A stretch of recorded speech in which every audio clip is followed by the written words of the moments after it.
Cette fois-ci, laissons tomber l'aspect théorique et passons à une création concrète. Faisons une soucoupe volante. Dès que le logiciel est ouvert, sauvegardez le fichier sous un nom simple et évocateur. Disons... soucoupe volante par exemple.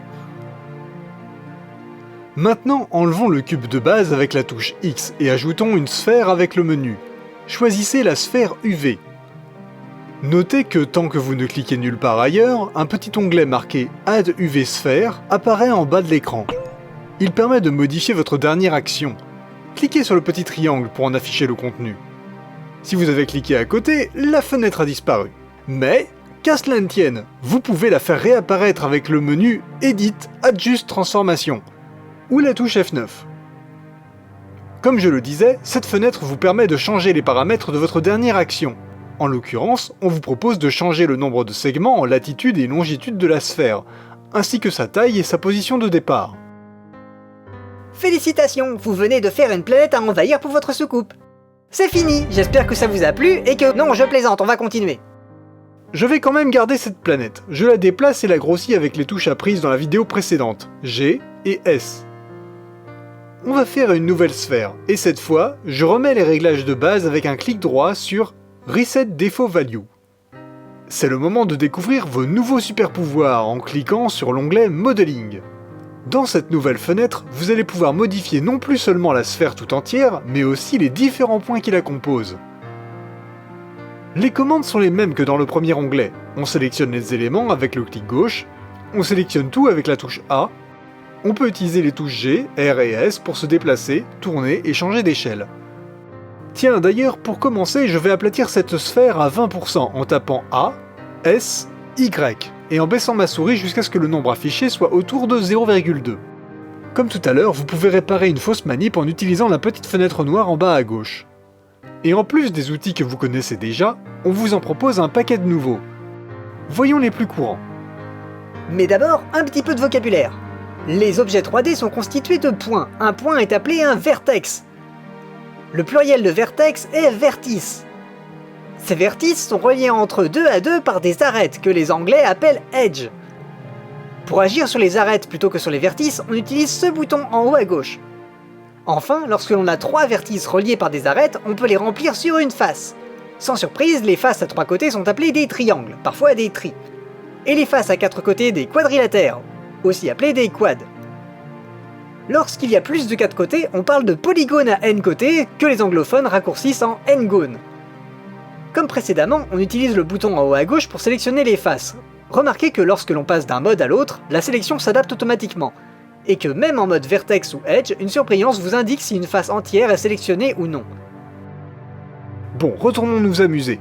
Sélectionnons le point au centre.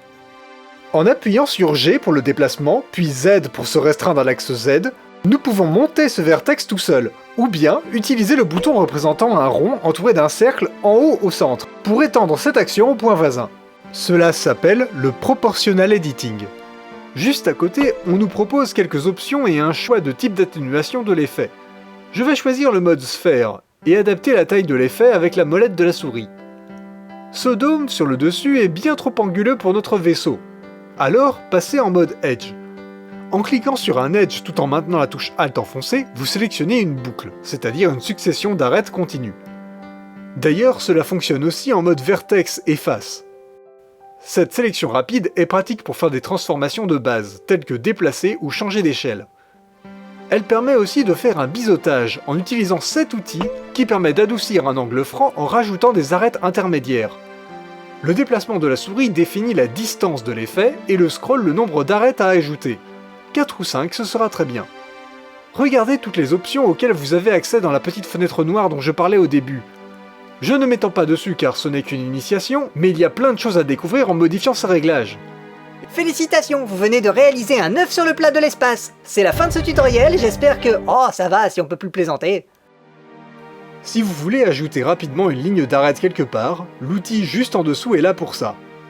Cliquez là où vous voulez la placer, et restez appuyé pour ajuster la position.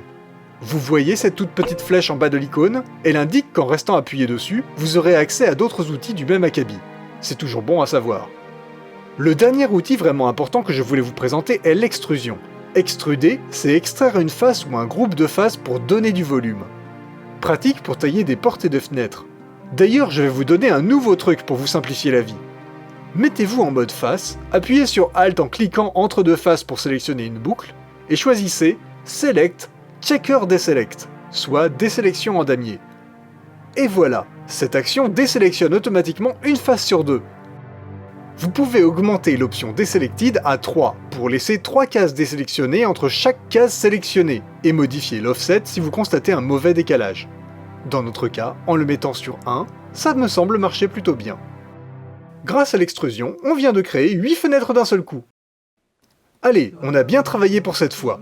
On peut retourner sur le premier onglet, l'onglet Layout, et dupliquer notre vaisseau spatial avec Shift D. Vous voilà prêt pour une invasion planétaire. Bon, cette fois c'est vraiment la fin de cette vidéo. Avec ce que nous avons vu, vous pouvez aisément continuer à détailler votre vaisseau.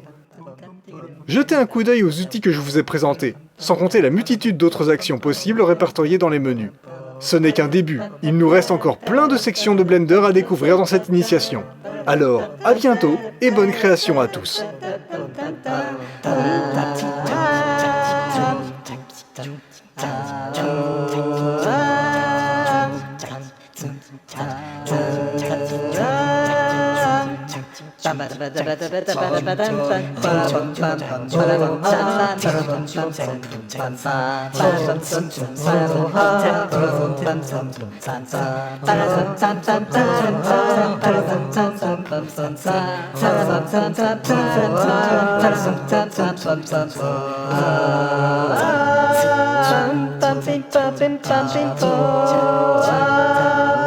Bumpin', bumpin', bumpin',